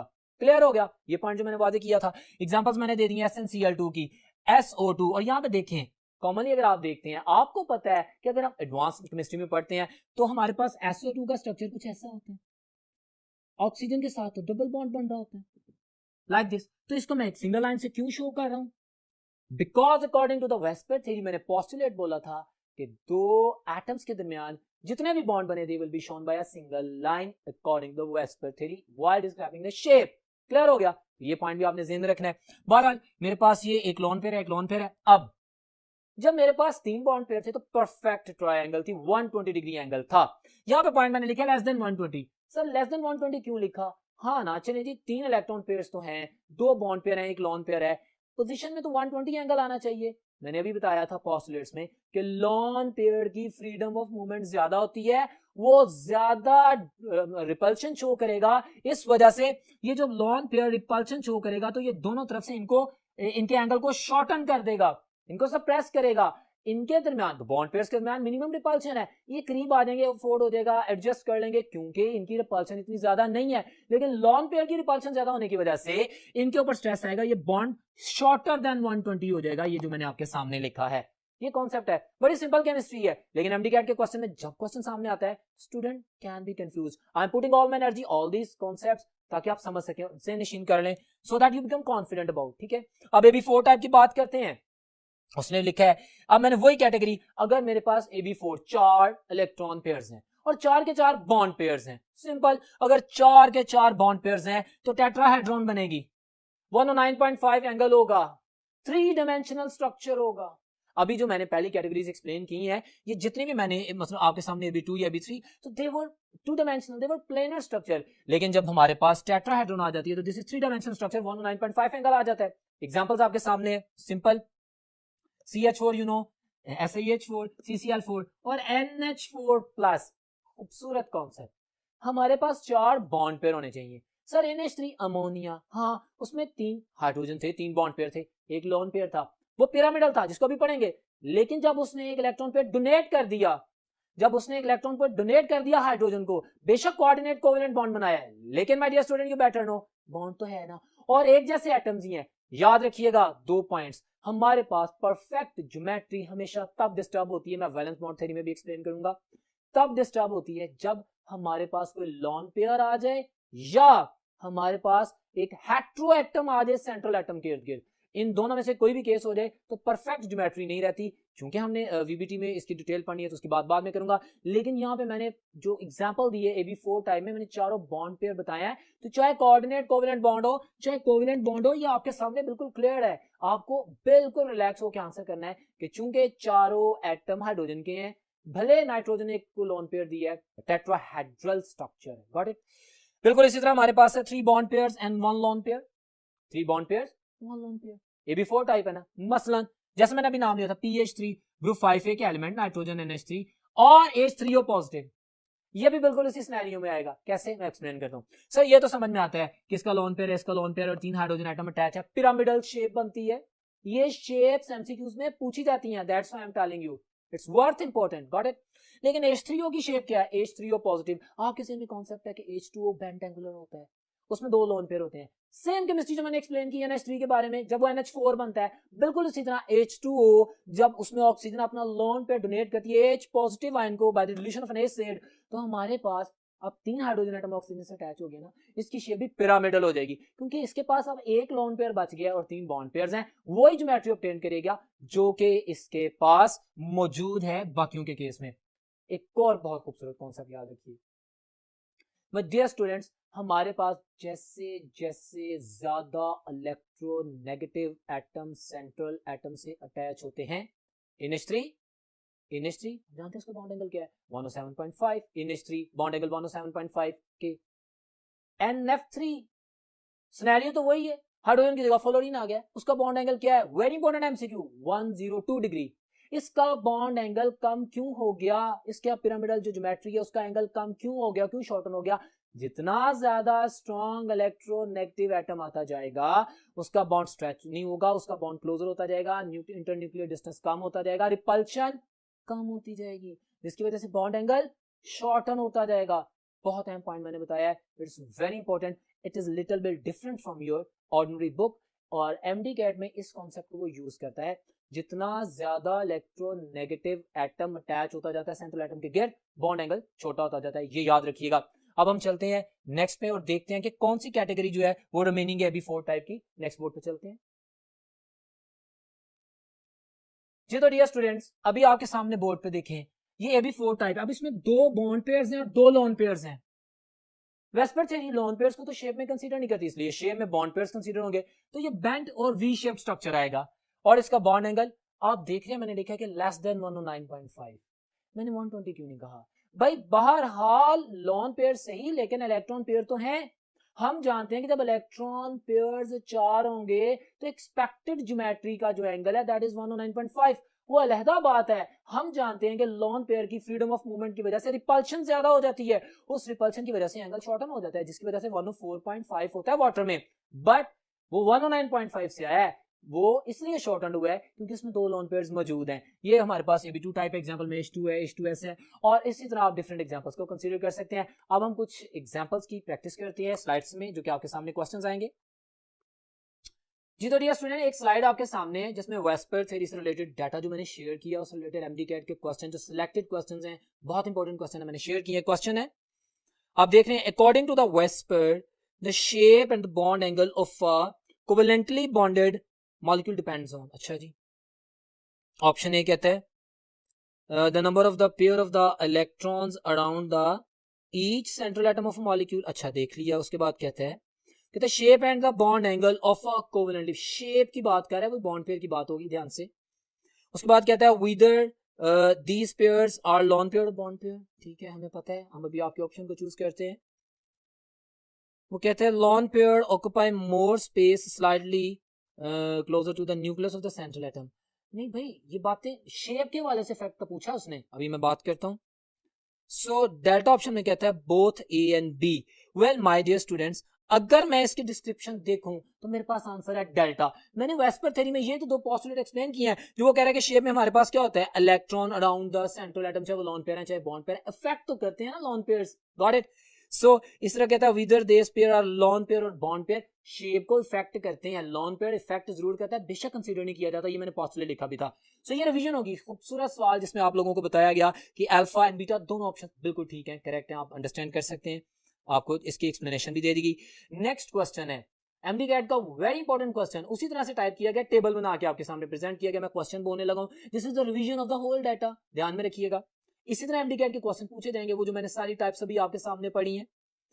कहता mark the incorrect statement according to the VSEPR. अच्छा, टेबल बनाया हुआ है, उसने माय डियर स्टूडेंट्स वही बताया, BeCl2 मैंने कहा था ना याद रखना है, sp हिब्रिडाइजेशन, ये हमारे पास दूसरा कॉन्सेप्ट आ जाता है, number of the bond pairs, number of the lone pairs VSEPR theory के मुताबिक, और साथ में उसने हिब्रिडाइजेशन का तस्करा करके VBT का इंटैक्ट भी किया है, क्योंकि जब हम पूरा लेक्चर पढ़ चुके होंगे तो डेफिनेटली उसमें भी ये चीज आ सकती है। तो ये एक एडिशन है, ये सवाल एमडी कैट में आया था, इसमें भी हम अपने वेस्पर के डाटा को चेक कर रहे हैं। सो अल्फा ऑप्शन तो उसने जो बताई है माय डियर स्टूडेंट वो तो ठीक है। बीटा ऑप्शन BF3 बता रहा है, sp2 हो गया, 3 बॉन्ड पेयर्स ही हैं, ठीक है, AX3 120 एंगल बिल्कुल ठीक है, शेप भी सही बता रहा है, ट्राइगोनल प्लेनर। चार्ली की बात करते हैं, इनकरेक्ट ढूंढनी है ना, SO2 sp2 बता रहा है, हिब्रिडाइजेशन ठीक है, ये मान लेते हैं, और कहते हैं number of bond pairs SO2, मैंने अभी आपको डिस्क्रिप्शन में बताया, आप जानते हैं कि सल्फर और ऑक्सीजन के दरमियान डबल बॉन्ड है, और आपके ज़हन में है कि एक इलेक्ट्रॉन पेयर एक बॉन्ड बनाता है, लेकिन मैंने कहा था कि वेस्पर थ्योरी में my dear students double bond हो या ट्रिपल बॉन्ड हो, वेस्पर थ्योरी में उसको एक बॉन्ड पेयर के तौर पे कंसीडर किया जाएगा। ये जो उसने कहा ना कि SO2 में वो जो चार्ली में कह रहा है कि 3 बॉन्ड पेयर्स हैं, हम जानते हैं सल्फर के ऊपर एक लोन पेयर और 2 बॉन्ड पेयर्स हैं, ये ऑप्शन गलत हो गई है, और बाकी डेल्टा ऑप्शन ठीक है बिल्कुल। ये जो ऑप्शन है ना चार्ली, ये गलत है, और आप देखें इसकी करेक्ट फॉर्म भी आपके सामने डिस्प्ले की गई है। नाउ यू कैन अंडरस्टैंड कि कंफ्यूजन से कैसे बचना है। एमडी कैट में क्लैरिटी ऑफ द कॉन्सेप्ट बहुत जरूरी है, जिसके लिए मैंने इन वर्ड्स पे एनर्जी पुट की है। I hope you are getting a point. So that was about the questions. एक और क्वेश्चन है जी, according to the valence shell electron pair repulsion theory, the repulsive forces between the electron pairs of the central atom of molecule is in the order of, लिखवाया था ना, ये 2013 MDCAT का question है, वो सिर्फ सिंपल सी स्टेटमेंट कि मैक्सिमम रिपल्शन किसमें होती है, लोन पेयर में, फिर लोन पेयर और बॉन्ड पेयर में, और सबसे कम बॉन्ड पेयर और बॉन्ड पेयर में होती है। तो जो उसने ऑप्शंस पूछी हैं my dear students, option alpha ही मेरा आंसर है, जो कि बिल्कुल करेक्ट है, आप इसको मेमोराइज करेंगे। So well that was all about the VSEPR theory and with many examples of the MCQ. अब हम बात करते हैं वेलेंस बॉन्ड थ्योरी की। Valence bond theory advanced theory है, वो तमाम रोल। अच्छा, इसमें एडवांसमेंट क्या है, इसने पहली दफा वर्ड एटॉमिक ऑर्बिटल का कॉन्सेप्ट यूज किया, हाफ फिल्ड ऑर्बिटल, लेकिन इसने मोलेकुलर ऑर्बिटल का लफ्ज यूज नहीं किया, वो एमओटी ने किया था। अब वीबीटी में क्या होता है, वो कहता है बॉन्ड तभी बनता है कि जब आपके पास दो एलिमेंट्स जो मिल रहे हैं उनके पास हाफ फिल्ड एटॉमिक ऑर्बिटल्स हों। ये जो हाफ फिल्ड एटॉमिक ऑर्बिटल्स है जिनमें एक एक इलेक्ट्रॉन है, combine together to form a bond, इसने मोलेकुलर ऑर्बिटल का कॉन्सेप्ट यूज नहीं किया वीबीटी ने, अभी वो तो एमओटी ने किया था। बहरहाल एटॉमिक ऑर्बिटल की बात की, ये कहता है बॉन्ड बनता है, बॉन्ड कोवेलेंट बॉन्ड बनता है, ये जो भी बॉन्ड बनता है वो शेयरिंग से बनता है, ऑपोजिट स्पिन आ जाते हैं। अब एक्सटेंट ऑफ बॉन्ड, स्ट्रेंथ किस पे डिपेंड करती है, जितनी स्ट्रॉन्ग ओवरलैपिंग होती है उतना स्ट्रॉन्ग बॉन्ड बनता है। अब ये पॉइंट्स देखे मैंने आप लोगों के लिए लिखी है, इसमें से एमसीक्यूज आएंगे और आपको प्रीवियस प्रैक्टिस से अंदाजा भी हो गया होगा। Explain the shapes of molecule, बिल्कुल वीबीटी शेप करती है, मैं बता चुका हूं, ये भी शेप्स को एक्सप्लेन करती है। Atomic orbitals are half filled which are going to overlap to form a bond, बिल्कुल ठीक कह रहा है। फिर मेरे पास वो कहता है extent of overlapping increases the bond strength, बोला ना अभी जितनी ज्यादा ओवरलैपिंग होगी उतना ज्यादा स्ट्रॉन्ग बॉन्ड होगा। फिर उसके बाद कहता है लीनियर ओवरलैपिंग और head on collision, sigma bond की बात करता है, पैरेलल ओवरलैपिंग या साइडवे ओवरलैपिंग पाई बॉन्ड बनाता है। बाकी सारी रिलेटेड बातें आप बेटर जानते हैं। सिग्मा बॉन्ड में इलेक्ट्रॉनिक क्लाउड एक लूप बनाता है, एक लूप बनाता है। एमडीकैट का क्वेश्चन है, मेरा वर्ड याद रखिएगा। पाई बॉन्ड में दो लूप्स बनते हैं, सिग्मा बॉन्ड स्ट्रॉन्गर होता है, S4 sigma, S4 stronger, S4 more stable bond, ठीक है। और ये मेरे पास जब बॉन्ड बनता है तो एक लूप बनता है, दो न्यूक्लियर के दरमियान में इलेक्ट्रॉनिक क्लाउड रहता है। पाई बॉन्ड में पैरेलल ओवरलैप होता है, साइडवे ओवरलैप होता है, दो लूप बनते हैं, above and below the plane electronic cloud होता है, मोर एक्सपोज्ड होता है, इसलिए ये comparative to sigma bond weaker bond होता है। याद रखिएगा, ये आपकी वीबीटी के पॉइंट्स में बोल रहा हूं जो कि बड़े इंपॉर्टेंट है कि हमारे पास ओवरलैपिंग की सिमेट्री होती है, एक्सिस होते हैं उसकी बेस पे ओवरलैपिंग होती है और उसकी बेस पे स्ट्रेंथ होती है। अब बहुत important concept my dear student, ये बड़ा इंपॉर्टेंट एमसीक्यू में पॉइंट शेयर करने लगा और रिलेटेड डाटा है, बुक में एक्सप्लेनेशन इतनी नहीं इसकी दी गई इसलिए बोल रहा हूं। मैं एमडी कैट का क्वेश्चन बोलता हूं। सिग्मा बॉन्ड मैंने बता दिया ना, आपके पास साइड में हेड ऑन कोलिजन हो रहा है, बॉन्ड बन रहा है दो न्यूक्लियर के दरमियान में, एक सिंगल लूप इलेक्ट्रॉनिक क्लाउड का, क्लियर।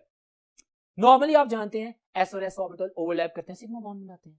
नॉर्मली हम ये भी जानते हैं, हिब्रिडाइजेशन अभी इसमें पढ़ा रहा हूं, कि जितने भी हाइब्रिड ऑर्बिटल्स हैं they form sigma bonds, MCQ बोल रहा हूं। फिर हम ये भी जानते हैं कि पीएक्स ओवरलैप करके सिग्मा बॉन्ड बनाते हैं। अब पॉइंट सुनिएगा, हम नॉर्मली जानते हैं कि सबशेल एस की एनर्जी कम होती है, सबशेल पी की एनर्जी ज्यादा होती है, ठीक है। तो जिसकी एनर्जी ज्यादा होती है उसकी स्टेबिलिटी कम होती है, वो बॉन्ड स्ट्रेंथ वीकर होती है जी। जिसकी एनर्जी कम होती है वो बॉन्ड स्ट्रॉन्ग होता है, स्टेबल होता है जी। पॉइंट सुनिएगा, एस एस ओवरलैप ज्यादा स्ट्रॉन्ग बॉन्ड बनाता है कि पीएक्स। अच्छा, क्या सारे पी सब शेल के जो ऑर्बिटल्स हैं वो मिलकर पाई बॉन्ड ही बनाते हैं? नो सर, पी वाई और पी जी ये पाई बॉन्ड बनाते हैं। पीएक्स और पीएक्स आपस में मिलेंगे तो सिग्मा बॉन्ड बनेगा। इंपॉर्टेंट मोस्ट थिंग, पीएक्स और पीएक्स बेशक इनकी एनर्जी एस सब शेल से ज्यादा है, बट पीएक्स और पीएक्स की एक्सटेंट ऑफ ओवरलैपिंग इतनी स्ट्रेंथन है कि इनका बॉन्ड ज्यादा स्ट्रॉन्ग बनता है। एमडी कैट का क्वेश्चन था कि विच one of the following sigma bond is stronger, S S overlap, S px overlap या पीएक्स पीएक्स ओवरलैप? तो your answer will be px overlap is the stronger bond, क्योंकि उसकी overlapping ज्यादा होती है। जितनी ज्यादा ओवरलैपिंग होगी वॉच दिस, उतना ज्यादा स्ट्रॉन्ग बॉन्ड बनेगा। और ये बाकी पाई बॉन्ड की केमिस्ट्री बता दी मैंने, सारी डिस्क्रिप्शन कर दी है, लिखा कम और बोला ज्यादा है, और ये सारे वर्ड एमसीक्यूज के हैं। नो वॉच दिस मोर, मैंने जो लिखा है हिब्रिडाइजेशन, इसको रिपीट करते हैं। हम ऑर्गेनिक केमिस्ट्री में बड़ी डिटेल से पढ़ चुके हैं, यहाँ पे आपको की भी बताऊंगा, बड़ी यूजफुल बड़ी टेक्निक आपके काम आएगी। यू नो हिब्रिडाइजेशन एक ही शेल के सब शेल के ऑर्बिटल्स में होती है। ऐसा नहीं है कि एक सब शेल जो है वो सेकंड मेन ऑर्बिट का है और वो थर्ड मेन ऑर्बिट के किसी ऑर्बिटल से मिले, ऐसा नहीं होता।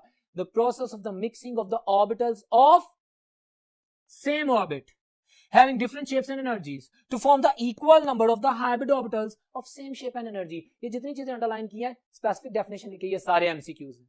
ओके, अब हिब्रिडाइजेशन वीबीटी ने बताई, क्योंकि उसने मुझे बताया कि हमारे पास एक सेंट्रल एटम है, वो डिफरेंट शेल्स में डिफरेंट शेप्स के डिफरेंट एनर्जी के ऑर्बिटल्स में इलेक्ट्रॉन रखता है, लेकिन उसका जो बॉन्ड बनता है वो तो सिमिलर होता है, जैसे कार्बन। केमिस्ट्री ओल्ड हम जानते हैं सारी केमिस्ट्री।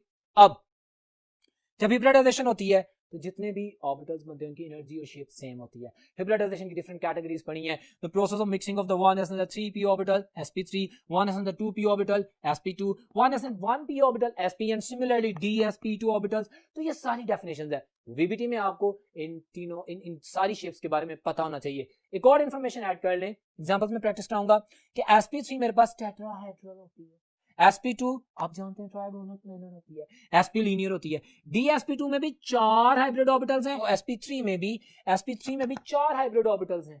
फर्क क्या है? sp3 3 डायमेंशनल है, sp3 नॉन प्लेनर है, sp3 टेट्राहेड्रॉन है, dsp2 स्क्वायर प्लेनर है, स्क्वायर प्लेनर है। Got it? 90 डिग्री का एंगल पाया जाता है इसके दरमियान में। तो ये भी पॉइंट याद रखना, इन दोनों की डिबेट में सिर्फ फर्क आता है। बाकी डीएसपी ट्राइगोनल बाइपिरामिडल आ जाती है और ये ऑक्टाहेड्रल शेप्स आ जाती हैं। आपकी बुक में ये लिटरेचर मौजूद है, बड़े ध्यान से पढ़ेंगे विद एग्जांपल्स। अब जो काम की बात है, जो हेल्पफुल टेक्निक है वीबीटी के हवाले से मैं आपसे शेयर करने जा रहा हूँ, गौर से सुनिएगा। मैं डियर स्टूडेंट्स आपको एक मॉलिक्यूल दे देता है, शेप्स तो मैंने बता दी, आपको याद हो जानी चाहिए, आप पता कर लेंगे। अचानक वो आपसे पूछता है एक मॉलिक्यूलर फार्मूला बता के कि भाई बताओ इसकी हिब्रिडाइजेशन क्या है। हिब्रिडाइजेशन कैसे आंसर करेंगे?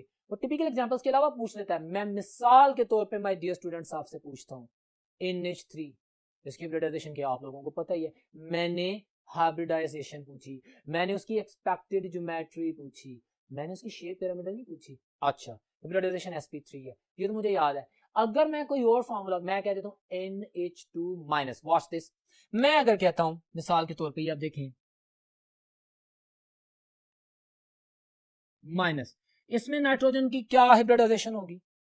सो कंफ्यूजन आती है ना फॉर द टाइम बिंग। मेरी बात सुनने कभी कंफ्यूजन नहीं आएगी, एमडी कैट में कभी कंफ्यूजन नहीं आएगी। वॉच दिस, आपने पता क्या करना है, आपने देखना है कि जिस भी एलिमेंट की हिब्रिडाइजेशन मॉलिक्यूल में पूछ रहा है, जिस भी एलिमेंट की, पता ना मिनिमम हाइब्रिड ऑर्बिटल 2 होते हैं, कम से कम sp होती है, इससे नीचे नहीं होती, ठीक है।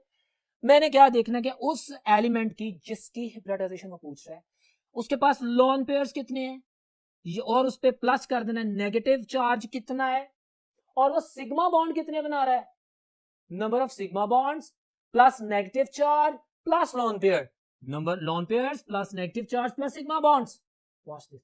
ऐसा जमा करने से अगर तो मेरे पास स्टीरिक नंबर आता है 2, इसको बोलते हैं स्टीरिक नंबर, आंसर इसका 2 आता है तो sp हिब्रिडाइजेशन है, 3 आता है तो sp2 हिब्रिडाइजेशन है, 4 आता है, so on you can go for the sp3 and all data which I have written for you। Clear है? अब मुझे बताएं, मैं आपसे अगर क्वेश्चन करता हूं कि भाई इस NH2 माइनस में क्या हिब्रिडाइजेशन है नाइट्रोजन की, आप कहेंगे एक लोन पेयर, एक नेगेटिव चार्ज और हाइड्रोजन के साथ single bond is always sigma bond, तो 2 सिग्मा बॉन्ड हो गए, टोटल नंबर 4 आ गया, 1 lone pair plus 1 negative charge 2 and plus 2 sigma bond 4, जिसकी हिब्रिडाइजेशन sp3 होगी। एमडी कार्ड में क्वेश्चंस आए हुए हैं और बहुत आसान करके ट्रिक बता रहा हूं। अब मैं इसी क्वेश्चन को चेंज करता हूं। फॉर एग्जांपल मैं कहता हूं बताओ भी मुझे NH2 पॉजिटिव में, लेट्स सपोज कोई भी केस दे दूं, अब मुझे बताओ नाइट्रोजन की हिब्रिडाइजेशन क्या होगी NH2 पॉजिटिव में। आप कहेंगे 1 lone pair plus no negative charge plus 0 और 2 सिग्मा बॉन्ड 3, मेरे पास स्टीरिक नंबर आ गया 3, मैं कहूंगा इसकी हिब्रिडाइजेशन है sp2। Got it? So my dear student, ये VBT की डिस्क्रिप्शन की है, थ्योरेटिकल, और इससे रिलेटेड हिब्रिडाइजेशंस को एक्सप्लेन किया है, और इससे रिलेटेड शेप्स एंड ज्योमेट्री को एक्सप्लेन किया है, और इसके मेन पोस्टुलेट में और मेन फैक्टर में हमने किसी भी मॉलिक्यूल में किसी सेंट्रल एटम की हिब्रिडाइजेशन कैसे कैलकुलेट करनी है उसको एक्सप्लेन किया है। कुछ एग्जांपल्स आप लोगों के लिए मैंने किए हैं क्वेश्चंस की, उनको देखते हैं जी। तो डियर स्टूडेंट, एक क्वेश्चन अभी आपके सामने है। क्वेश्चन है all of the following are the correct statements regarding the difference between the sigma bond and the pi bond except. Sigma bond और पाई बॉन्ड के जो करेक्ट स्टेटमेंट्स में से जो इनकरेक्ट है उसको देखना है। ए में कहता है it is found by the linear overlapping, बिल्कुल सही कह रहा है, बिल्कुल इस तरह पाई बॉन्ड की डेफिनेशन लिखी है, सही कह रहा है। क्वेश्चन आपके सामने बीटा में कहता है it has the restricted rotation about the, ये गलत है। सिंगल बॉन्ड में आता है सिग्मा बॉन्ड जी, और सिंगल बॉन्ड में हमेशा रोटेशन होती है, फ्री रोटेशन, तभी तो अल्केन्स ज्योमेट्रिक आइसोमेरिज्म शो नहीं करते, जबकि पाई बॉन्ड में रोटेशन रिस्ट्रिक्टेड होती है, इसने उलट कर दी है। सो बीटा ऑप्शन इनकरेक्ट है। जहां तक चार्ली ऑप्शन का ताल्लुक है, इट हैज 1 लूप, बिल्कुल सही कह रहा है, दैट हैज द 2 लूप, बिल्कुल ठीक कह रहा है। It has symmetrical charge density and it has of course a kind of no symmetrical, यानी कि unsymmetrical, above and below the plane आ गया। ये सारी बातें ठीक हैं सिवाय बीटा ऑप्शन के जो गलत है, जिसमें फ्री रोटेशन के बारे में बिल्कुल उलट इंफॉर्मेशन दी गई है। सो ये आपके सामने डाटा था, आप इसको नोटिफाई कर सकते हैं। एक और क्वेश्चन VBT से एसोसिएटेड आपके सामने कहता है C2H2 molecule is linear which can be deduced from the numbers of the sigma and the pi bonds present in the molecule, that table बता देते हैं। अच्छा, वो पूछ के आ रहा है एक्सप्लेनेशन में, वो कहता है कि हमारे पास इसका सिग्मा एंड पाई बॉन्ड की डिस्क्रिप्शन दें।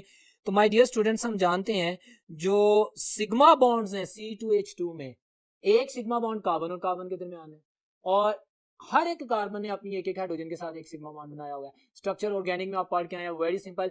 एसिटिलीन में C2H2 में, जिसे हम इथाइन कहते हैं, 3 सिग्मा बॉन्ड होते हैं और 2 पाई बॉन्ड्स होते हैं।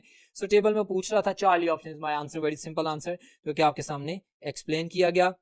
और माय डियर स्टूडेंट्स, ये आपको फुल एक्सप्लेनेशन दी गई है, जो कि आपके लिए हेल्पफुल है। हाइब्रिडाइजेशन से रिलेटेड क्वेश्चंस हैं। अब हम चलते हैं नेक्स्ट बोर्ड पे और देखते हैं कि वहां पे हमारे लिए कौन सा लिटरेचर वेट कर रहा है, जो कि बॉन्ड डिस्टेंस, बॉन्ड एनर्जी और बॉन्ड लेंथ से एसोसिएटेड है। जी तो डियर स्टूडेंट्स, अब हम रिमेनिंग टॉपिक की तरफ जाते हैं, जो कि इस लेक्चर के इंपॉर्टेंट पॉइंट्स हैं, और वो है बॉन्ड एनर्जी, बॉन्ड लेंथ और कुछ इंटरमोलेक्युलर फोर्सेस की बात करेंगे। लेकिन सबसे पहले हम बॉन्ड एनर्जी की बात करेंगे। I have prepared a slide for you people, जिसको आप देखेंगे, और उसमें एमडी कैट के हवाले से मैक्सिमम इंफॉर्मेशन है। सो आप व्हाइट बोर्ड पे भी स्लाइड देख रहे हैं, जिसको मैं एक्सप्लेन कर रहा हूं। सबसे पहले डिफाइन किया गया है, डेफिनेशन में वो कहते हैं कि bond energy is the average amount of energy required to break all the bonds in a molecule, ठीक है। और आपको पता है कि the bond energy which is required to break all the bonds, ये वही अमाउंट ऑफ एनर्जी है जब ये बॉन्ड बन रहे थे तो रिलीज हुई थी। Got it? तो उतनी अमाउंट ऑफ एनर्जी रिक्वायर्ड होती है इनको तोड़ने के लिए, डेफिनेशन कर दी। और ये एंथैल्पी चेंज, वो सारा statement, splitting a molecule into its component atoms is called the bond energy, ये वही डेफिनेशन एक्सप्लेन कर दी गई है। और इससे रिलेटेड क्वेश्चन आ सकता है सिंपल डेफिनेशन में भी, मैं एमसीक्यूज की भी स्लाइड्स दिखाऊंगा, लेकिन अभी डेफिनेशन होगी। अब जो दूसरा वेरी इंपॉर्टेंट फैक्टर्स हैं जिन पर ये डिपेंड करती है, very informative chart you are observing in front of you, उसमें वो कहता है कि किन फैक्टर्स पे बॉन्ड एनर्जी डिपेंड करती है और किस तरह से। ये पॉइंट्स आपके एमडी कैट के क्वेश्चंस को सॉल्व करने के लिए बहुत ही अहम है। Watch this. कहते हैं bond energy is directly proportional to the bond order और द मल्टीपल बॉन्ड्स। दो एटम्स के दरमियान जितने ज्यादा बॉन्ड्स होंगे उतनी ज्यादा एनर्जी चाहिए होगी उन बॉन्ड को तोड़ने के लिए। यस, तो उतनी ज्यादा बॉन्ड एनर्जी होगी। एग्जांपल्स दिए उसने, फॉर एग्जांपल हमारे पास सबसे ज्यादा कार्बन कार्बन ट्रिपल बॉन्ड की एनर्जी होती है, उसके बाद डबल बॉन्ड की, प्लस एक नया फैक्टर जो कि बॉन्ड पोलैरिटी से एसोसिएटेड है। बॉन्ड, पहले तो बॉन्ड डिस्टेंस की बात कर रहे हैं कहता है bond energy is inversely proportional to the bond length और द साइज ऑफ एटम। जाहिर सी बात है, एक बॉन्ड अगर दो ऐसे एटमों के दरमियान है जो क्लोजर हैं, जिनका इलेक्ट्रॉनिक क्लाउड न्यूक्लियस के दरमियान में और वो करीब है, तो जाहिर बात है ज्यादा अमाउंट ऑफ एनर्जी चाहिए होगी उसको तोड़ने के लिए।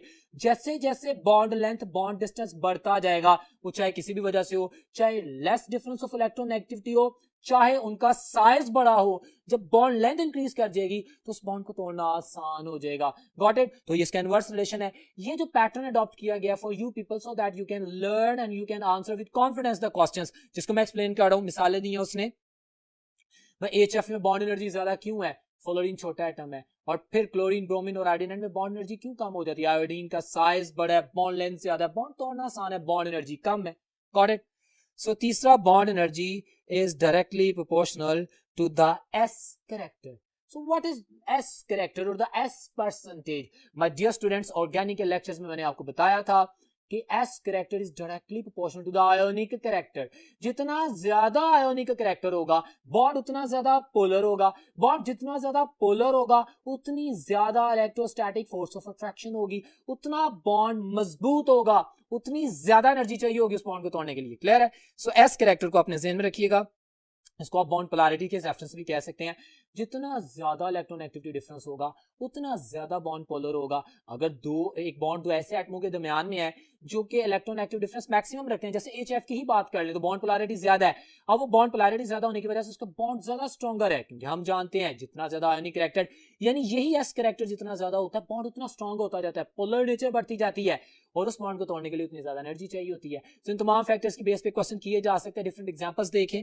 फर्दर वो कहता है bond energy is inversely proportional to the lone pair of electrons और इलेक्ट्रॉनिक रिपल्शन। हम अभी वेस्पर थ्योरी में पढ़ के आए हैं कि lone pairs are freely to move, lone pairs में रिपल्शन मैक्सिमम होती है। लोन पेयर्स की रिपल्शन की वजह से डिस्टर्बेंस या pressure on the bonded atom ज्यादा होता है, तो उसको तोड़ना आसान हो जाता है। जितने ज्यादा लोन पेयर होंगे, अगर कोई बॉन्डेड एटम है तो उतना कमजोर होता जाएगा, जितना बॉन्ड कमजोर होता जाएगा, जितने ज्यादा लोन पेयर होंगे उतनी बॉन्ड एनर्जी कम होगी। इनवर्स रिलेशन है, एक्सप्लेन कर रहा हूं आप लोगों के सामने और एग्जांपल्स भी आपके सामने दी गई हैं। So this was one of the very important chart representing the factor कि बॉन्ड एनर्जी किस पे होती है। आपके सामने स्लाइड चल रही है, अभी मजीद इसी स्लाइड को डिस्कस करूंगा बॉन्ड एनर्जी के हवाले से। आपके पास में डियर स्टूडेंट्स एप्लीकेशंस की बात करता है, ये एप्लीकेशन स्पेसिफिकली लिखी हैं, ये पॉइंट्स एमडी कैट के पास्ट पेपर्स में से मॉडिफाई किए गए हैं। पहला पॉइंट देखें, उसको मैं डिस्कस कर रहा हूं, comparing the strength of the bonds. हाँ, हम बॉन्ड एनर्जी से अंदाजा लगा लेते हैं इस बॉन्ड को तोड़ने के लिए ज्यादा एनर्जी चाहिए, ज्यादा स्ट्रॉन्ग बॉन्ड है, कम एनर्जी चाहिए, ये वीकर बॉन्ड है। Very simple. Understanding the structure and the bonding. अभी लोन पेयर के इन्वॉल्वमेंट की बात की, लोन पेयर ज्यादा है, बॉन्ड एनर्जी कम हो गई, तो स्ट्रक्चर क्या हो सकता है, क्या शेप हो सकती है, क्या उसकी स्टीरियो केमिस्ट्री हो सकती है, किस ओरिएंटेशन पे ऑर्बिटल्स लाई करते हैं, तो सारी इंफॉर्मेशन बॉन्ड एनर्जी से हम गेन कर सकते हैं। ये जो पॉइंट्स हैं ये एमसीक्यूज में पूछे जाएंगे, 2 3 4 एमसीक्यूज में ऑप्शन दे देगा और कहेगा ऑल ऑफ देम या नन ऑफ देम या which one of them. Got it? So इस इंफॉर्मेशन को याद रखिएगा। उसके बाद है estimating the enthalpy changes in the reaction. If someone ask कि बॉन्ड एनर्जी का सबसे बेस्ट यूज क्या है, मेरे वर्ड सुनिएगा, आप देख रहे हैं इसको अंडरलाइन किया मैंने स्लाइड में, स्टार लगाया है, क्यों? बेस्ट पर्पस या original purpose to calculate the bond energy is to calculate the enthalpy changes। Thermochemistry में, थर्मोकेमिकल रिएक्शंस में, इंडस्ट्री में हम जब एस्टिमेशन कर रहे होते हैं, एनर्जी इकोनॉमी डिसाइड कर रहे होते हैं, तो हमें पता होता है कि यार इस रिएक्टेंट को इस प्रोडक्ट में कन्वर्ट करने के लिए हमें क्या चाहिए, कितनी एनर्जी चाहिए होगी, कितनी कम एनर्जी चाहिए होगी, कितनी ज्यादा एनर्जी चाहिए होगी। तो estimation of the enthalpy changes जो कि एनर्जी इकोनॉमी के लिए specifically in the century of the energy crisis बहुत ज्यादा जरूरी है। तो बॉन्ड एनर्जी केमिस्ट्री में, कंपाउंड्स में, इंडस्ट्रियल स्केल पे चेंजेस को करने के लिए, एस्टिमेशन के लिए हमें इंफॉर्मेशन प्रोवाइड करती है। मैंने बहुत ज्यादा डिस्कशन की है इस पॉइंट के ऊपर क्योंकि ये बहुत अहम आपसे पूछा जाएगा। तो नंबर 4 पे मैंने लिखा है understanding the mechanism of the chemical reaction. ठीक है, इससे भी हमें मैकेनिज्म ऑफ केमिकल रिएक्शन का पता चलता है कि ये स्ट्रॉन्ग बॉन्ड है, इसको टूटने में देर लगेगी, इससे स्टेप स्लो हो जाएगा, जो स्टेप स्लो होगा वो रेट डिटर्मिनिंग होगा, वहां से रेट ऑफ रिएक्शन भी सामने आ जाएगा। सारी चीजें इंटररिलेटेड हैं। Well my dear student, that was all about the bond energy. जो स्लाइड आपके सामने है, अब इससे रिलेटेड कुछ एमसीक्यूज की प्रैक्टिस जो कि स्पेसिफिकली डिजाइन किए गए आप लोगों के सामने, आपके सामने स्लाइड है, क्वेश्चन पढ़ने जा रहा हूं। Which of the following has maximum bond energy? Close holes पर मोल में मेजर किया जाता है। ठीक है, देखते हैं। Single bond, double bond, triple bond, carbon oxygen bond. For the moment आपके ज़हन में ख्याल आया होगा कि कार्बन कार्बन ट्रिपल बॉन्ड में ज्यादा बॉन्ड्स, ऑफ कोर्स उसकी बॉन्ड एनर्जी ज्यादा है, लेकिन कंफ्यूजन आ गई होगी कि कार्बन और ऑक्सीजन में इलेक्ट्रोनेगेटिविटी डिफरेंस आ गया है और इलेक्ट्रोनेगेटिव डिफरेंस की वजह से शायद इसकी बॉन्ड एनर्जी ज्यादा हो। माय डियर स्टूडेंट्स, पहला फैक्टर हमने ये देखना है जिसमें नंबर ऑफ बॉन्ड्स ज्यादा हैं उसकी बॉन्ड एनर्जी ज्यादा है। तो लिहाजा मेरे पास अगर इन ऑप्शंस में मैं देखूं तो मेरे पास जो ऑप्शन है मैक्सिमम बॉन्ड एनर्जी उसने पूछा है, वैल्यूज दी गई हैं। So carbon carbon triple bond की वैल्यूज भी आपके सामने दी गई हैं, वो बॉन्ड एनर्जी ज्यादा है, डेफिनेटली 839 किलोजूल्स पर मोल। मैंने इंफॉर्मेशन में उनकी वैल्यूज भी लिख दी हैं, एक्स्ट्राऑर्डिनरी हेल्पफुल फॉर यू। इसी स्लाइड में एक और क्वेश्चन है, which of the following molecule has greater bond energy in kilojoules per mole. अब वही फैक्टर्स और काम आ रहे हैं। वो कहते हैं कि किसकी बॉन्ड एनर्जी ज्यादा है, हाइड्रोजन हाइड्रोजन की, नाइट्रोजन नाइट्रोजन की, फ्लोरीन फ्लोरीन की, ऑक्सीजन ऑक्सीजन की। खूबसूरत सवाल, द वेरी इंपॉर्टेंट क्वेश्चन। ये सवाल एमडी कैट में आया हुआ। हमारे जहन में क्वेश्चन आया कि हाइड्रोजन और हाइड्रोजन स्ट्रॉन्गेस्ट बॉन्ड है, मैं इसको आंसर कर रहा हूं, क्यों? आपके पास ऑक्सीजन फ्लोरीन नाइट्रोजन है। भाई जितने ज्यादा इलेक्ट्रॉन्स होंगे एक एटम के पास, ठीक है उनका बॉन्ड बन गया, लेकिन उनमें रिपल्शन भी उतनी ज्यादा होगी। यहाँ पे तो इलेक्ट्रॉन एक्टिविटी डिफरेंस की बात ही नहीं है, सब में जीरो है। लेकिन जिसमें इलेक्ट्रॉनिक क्लाउड ज्यादा होगा उसकी इलेक्ट्रॉनिक रिपल्शन ज्यादा होगी, जिसकी वजह से उसका बॉन्ड आसानी से तोड़ा जा सकता है। हाइड्रोजन में तो सिर्फ एक इलेक्ट्रॉन है, उसकी शेयरिंग से एक बॉन्ड बन रहा है, डेफिनेटली उसकी बॉन्ड एनर्जी ज्यादा है सबसे। एक और फैक्टर आप देखें, उसने नाइट्रोजन और नाइट्रोजन में सिंगल बॉन्ड ही शो किया, ट्रिपल बॉन्ड ही शो किया। ऑक्सीजन में भी उसने सिंगल बॉन्ड ही शो किया। अगर मल्टीपल बॉन्ड्स होते तो फिर मेरा क्वेश्चन जारी बात है, जिसमें ज्यादा बॉन्ड होते उसकी बॉन्ड एनर्जी ज्यादा होती। ये तमाम पॉइंट्स में dear students I am explaining for you, और ये जो तमाम डाटा आपके सामने प्रेजेंट किया जा रहा है वेरी मच इंफॉर्मेटिव। ये आपके सामने कुछ एग्जांपल रखी गई। एक और क्वेश्चन आपके सामने है, which of the following has the greater bond length. Well, ये बॉन्ड लेंथ से एसोसिएटेड क्वेश्चन है। हम जानते हैं बॉन्ड लेंथ क्या होता है, मैंने बॉन्ड एनर्जी के डिस्क्रिप्शन में इसको बोला था कि the distance between the to nucleus bond length. हम जानते हैं बॉन्ड लेंथ किस पे डिपेंड करती है, हम जानते हैं कि बॉन्ड लेंथ हमारे पास डेफिनेटली इलेक्ट्रॉन एक्टिविटी डिफरेंस पे भी डिपेंड करती है। जितना ज्यादा इलेक्ट्रॉन एक्टिविटी डिफरेंस होगा उतना ज्यादा बॉन्ड पोलर होगा, उतना न्यूक्लियर करीब आ जाएंगे, क्योंकि इलेक्ट्रोस्टैटिक फोर्स ऑफ अट्रैक्शन ज्यादा हो गई है, बॉन्ड लेंथ शॉर्टर हो गई है। बिल्कुल इसी तरह जितनी ज्यादा इलेक्ट्रॉनिक क्लाउड की शेयरिंग होगी, जितने ज्यादा बॉन्ड्स होंगे, बेटर जानते हैं कार्बन कार्बन सिंगल बॉन्ड 1.54 एंगस्ट्रैंग होता है, कार्बन कार्बन डबल बॉन्ड 1.34 एंगस्ट्रैंग होता है, कार्बन कार्बन ट्रिपल बॉन्ड 1.20 एंगस्ट्रैंग होता है। तो जिससे जैसे नंबर ऑफ बॉन्ड्स बढ़ते जाते हैं बॉन्ड लेंथ शॉर्टर होती जाती है। Electron activity difference, bond polarity, number of the bonds, ये सारे फैक्टर हमारे पास बॉन्ड लेंथ पे इफेक्ट करते हैं। सो ये बॉन्ड लेंथ से एसोसिएटेड है। अब मैंने जब देखा वो दोनों फैक्टर्स वो आगे, तो उसने कहा कि किसमें बॉन्ड लेंथ सबसे which one has greater bond length, तो उसने कार्बन कार्बन ऑक्सीजन बॉन्ड भी कहा है, और कार्बन ऑक्सीजन डबल बॉन्ड कहा है, कार्बन कार्बन डबल बॉन्ड कहा है, carbon carbon triple bond, nitrogen और कार्बन। अच्छा, मैंने वैल्यूज दी हैं, आप देखते हैं carbon oxygen double bond 122 picometre है, उसने सबसे ज्यादा पूछा। कार्बन कार्बन डबल बॉन्ड अभी मैंने बोला था कि हमारे पास 133 पिकोमीटर होता है, और चार्ली में कार्बन कार्बन ट्रिपल बॉन्ड जो है 1.20 होता है, कार्बन नाइट्रोजन 110 पिकोमीटर होता है। So what do you think about that कि मेरे पास कौन सी ऑप्शन है? Beta option is my answer. Well my dear students, ये आप लोगों के सामने कुछ क्वेश्चन रखेंगे जो कि बॉन्ड एनर्जी और बॉन्ड लेंथ को एक्सप्लेन करते हैं। अब हम बात करते हैं इंटरमोलेकुलर फोर्स ऑफ अट्रैक्शन के बारे में ऑन द नेक्स्ट मूव। जी तो डियर स्टूडेंट, बहुत सिंपल, बहुत इंटरेस्टिंग, बड़ा जबरदस्त टॉपिक। एमडी कैट में जो क्वेश्चन आ सकते हैं वो मैंने एक लेआउट बना दिया आपके सामने, जिसको हम डिस्कस करते हैं और आंसर देंगे। इंटरमोलेकुलर फोर्सेस, एक होती है इंट्रामोलेकुलर फोर्सेस जो मॉलिक्यूल के अंदर एटम्स के दरमियान में होती है। इंट्रामोलेकुलर फोर्सेस वो केमिकल फोर्सेस होती हैं, लेकिन इंटरमोलेकुलर फोर्सेस फिजिकल फोर्सेस होती हैं, ये दो मॉलिक्यूल्स के दरमियान में होती हैं। इंटरमोलेकुलर फोर्सेस फिजिकल फोर्सेस हैं, तो फिजिकल प्रॉपर्टीज को ही अफेक्ट करती हैं। हमारे पास मैं बेसिकली इंटरमोलेकुलर फोर्सेस को दो मेन कैटेगरीज में डिफाइन कर रहा हूं। सबसे पहले मैं जो डिस्कस करने जा रहा हूं, watch this, the van der Waals forces, weak physical forces but they effect. अच्छा, हम पढ़ के आ चुके हैं कि ये स्ट्रॉन्गर और वीकर का कॉन्सेप्ट वेरी करता है।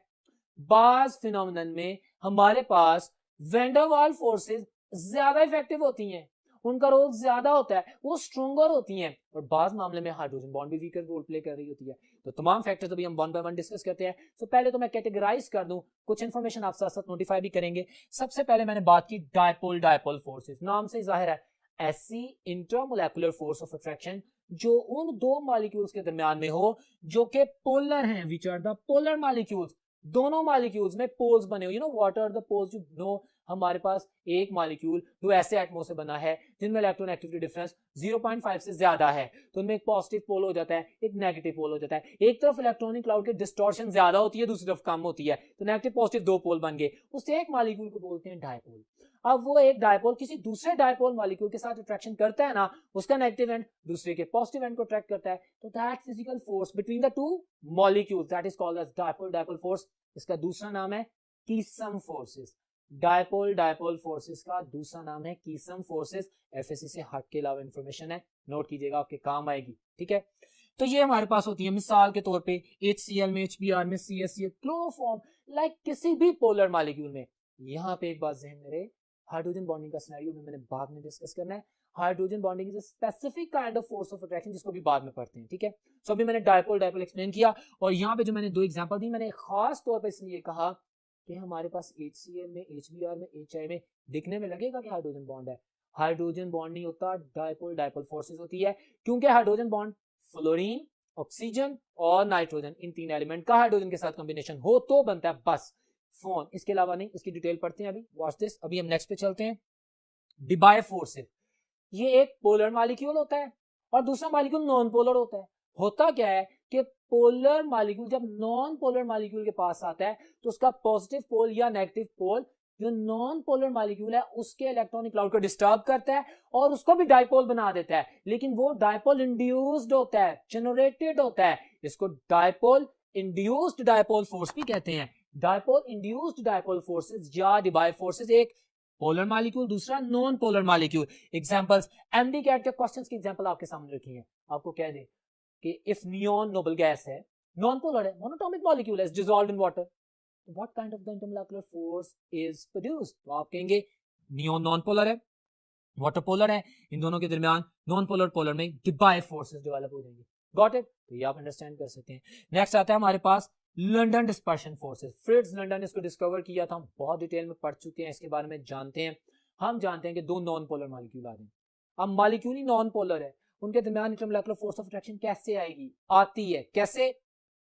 हमारे पास जैसे जैसे साइज बढ़ता जाता है, उसने नोबल गैसेस में और हैलोजेंस में इस फिनोमेनन को ऑब्जर्व किया था। वो कहता था कि F2Cl2 Br2 I2 non polar molecule है, इलेक्ट्रोनेगेटिव डिफरेंस जीरो है, ठीक है, होमोन्यूक्लियर डायटोमिक मॉलिक्यूल्स हैं, ठीक है। फ्लोरीन गैस है, क्लोरीन डेंसर गैस है, ब्रोमीन लिक्विड है, आयोडीन सॉलिड है। ऐसा क्यों है? क्योंकि टॉप टू बॉटम शेल्स बढ़ते हैं, टॉप टू बॉटम साइज बढ़ता है, साइज के बढ़ने की वजह से इलेक्ट्रॉनिक क्लाउड डिस्टॉर्ट होता है, लार्ज होता है, फैल जाता है, तो क्या होता है? इंस्टेंटेनियस डायपोल्स बनते हैं। जितना लार्जर साइज होगा उतना ज्यादा इलेक्ट्रॉनिक क्लाउड डिस्पर्स होगा, उतना ज्यादा चांस होगा पोलराइजेशन का, मतलब पोल्स बनने का, मतलब इंस्टेंटेनियस डायपोल्स बनने का। जब एक इंस्टेंटेनियस डायपोल बनता है तो वो दूसरे नॉन पोलर मॉलिक्यूल को इंड्यूस कर देता है, जैसे कि एक डायपोल ने सिंपल नॉन पोलर को इंड्यूस किया ना, बिल्कुल इसी तरह एक इंस्टेंटेनियस डायपोल ने नॉन पोलर को इंड्यूस कर दिया। Intermolecular force of attraction develop होगी, that kind of the intermolecular force of attraction which is between the two non polar molecule due to their large size, due to the distortion of the electronic cloud. हमारे पास London dispersion forces establish होगी, एक इंटरमोलेक्युलर force establish होगी। आपके सामने examples हैं, watch this. Halogens, noble gases, ये examples हैं सिंपल। हाइड्रोकार्बन्स, ये मैंने खास तौर पे लिखा, एमडी कैट में क्वेश्चन दे दिया जाता है। हेक्सेन की बात कर देता है, बेंजीन की बात कर देता है, हाइड्रोकार्बन्स के डीकेन की बात कर देता है, तो कहते हैं these molecules contain which type of the forces, या कोई एक मॉलिक्यूल लिख देता है octane, octane contain which type of the intermolecular forces।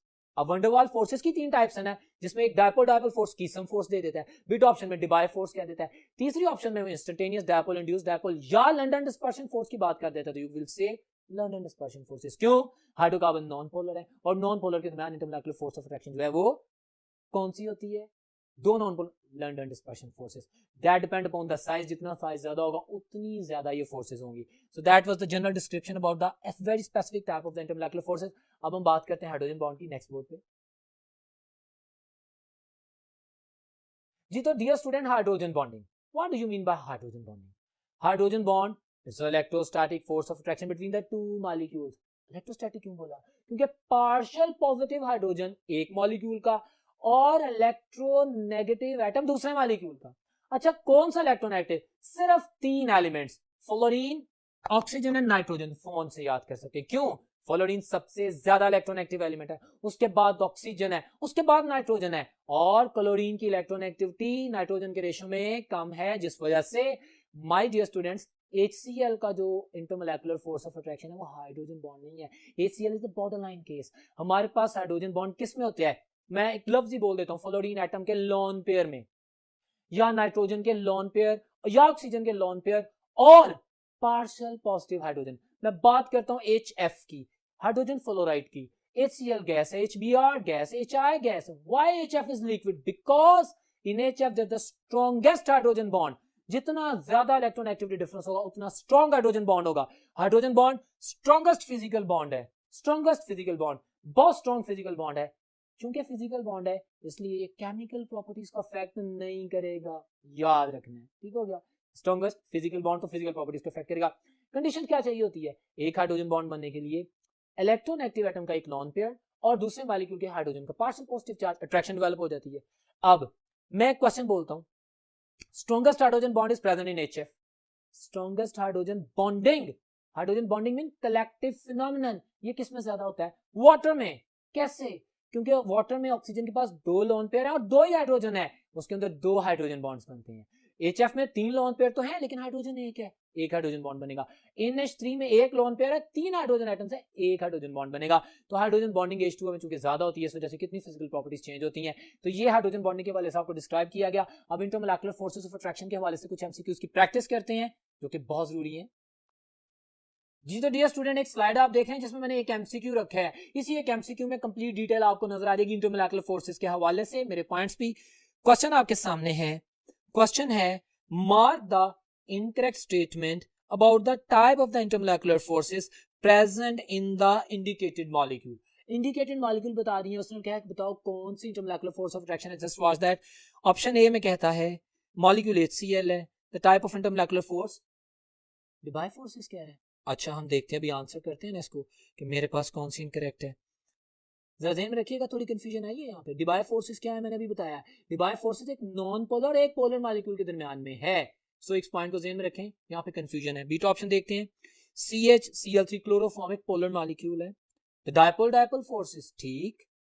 Charlie option में कहते हैं halogens in the liquid state. Halogens in the liquid state कौन सी फोर्सेस हो सकती हैं? वो जो टेबल में बता रहा है, लंडन डिस्पर्शन फोर्सेस, ठीक। और डेल्टा में कहता है noble gases in liquid state, तो नोबल गैसेस भी नॉन पोलर होती हैं, तो वो कह रहा है London dispersion forces. Well my dear students, इस टेबल में अगर मैंने चूज करना है, इसकी डिस्क्रिप्शन मैं कर चुका हूं। अदर देन द मेमोरी हम जानते हैं HCl पोलर है, डायपोल है, इसके अंदर जो फोर्स ऑफ अट्रैक्शन होगी वो डायपोल फोर्स होगी। ये डिबाई फोर्सेस कह रहा है। डिबाई में तो एक पोलर मॉलिक्यूल होता है, दूसरा नॉन पोलर होता है, तो ये ऑप्शन गलत है। Alpha option is incorrect. आप देख सकते हैं कि MCQ में उसने तमाम कैटेगरीज को एज एन इन्फॉर्मेशन भी डिलीवर कर दिया। सो आई होप कि आप लोग इंटरमोलेकुलर फोर्सेस के हवाले से जो भी इन्फॉर्मेशन मैंने आपसे शेयर की है, चाहे वो हाइड्रोजन बॉन्डिंग के हवाले से थी, चाहे वो कीसम फोर्सेस यानी डायपोल फोर्सेस के हवाले से, बड़ी इंपॉर्टेंट है, जिनकी एग्जांपल्स शेयर की हैं, या डिबाई फोर्सेस या लंडन डिस्पर्शन फोर्सेस, इनके ऊपर फोकस करेंगे। बॉन्ड लेंथ, बॉन्ड एनर्जी के रिलेशंस, जो बेहतरीन स्लाइड्स मैंने आपको दिखाई, उनके ऊपर फोकस करेंगे, आप तैयारी करेंगे और इंशाल्लाह इस इन्फॉर्मेशन की बेसिस पे आपका टेस्ट बहुत अच्छा होगा। आज के लेक्चर में सिर्फ इतना ही। इंशाल्लाह नेक्स्ट लेक्चर में दोबारा मुलाकात होती है, तब तक अल्लाह हाफिज।